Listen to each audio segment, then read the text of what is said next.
Mano-manong inapula ng mga bomberong sumiklab na grass fire sa barangay Baras-Baras, Tarlac City kahapon araw ng Miyerkules ng gabi, April 8. Bagamat agad na rumisponde ang Bureau of Fire Protection katuwang ang ilang volunteer fire brigades, mabilis pa rin kumalat ang apoy dahil sa mga tuyong damo sa lugar. Actually, yung part po kasi niya, medyo mabundok siya, terrain siya.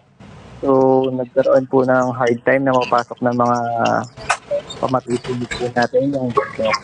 But eventually din, na-declare siya ng fire out at around 11:20. Sa inisyal na investigasyon, pinaniniwala ang pinalala ng matinding init at tuyong kondisyon ng lupa ang pagkalat ng apoy kaya't naging pahirapan ang pag-apula rito.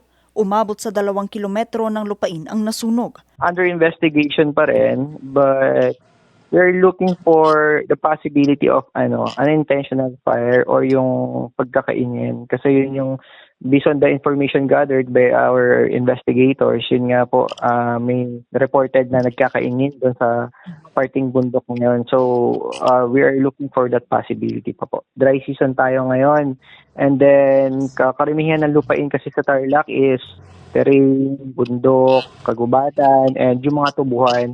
Most especially nga sa mga tubuhan, kasi sometimes sinasuggest din ng mga farmers doon, ginagawang pataba.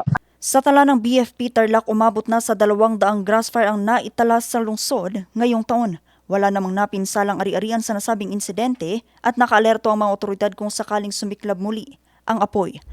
20 hektaryang kabundukan naman ang nasunog sa sumiklab na grass fire sa Difon, Kawayanan Mountain Range sa bayan ng Difon, Quirino. Sa drone video kita ang lawak ng apoy. Ayon sa Difon BFP, naitawag sa kanilang sunog bandang alas 5:40 ng hapon noong Martes, April 7. Naging pahirapan ang pag-apula sa apoy na kumalat sa barangay Andres Bonifacio, Maria Clara at Gabriela Silang.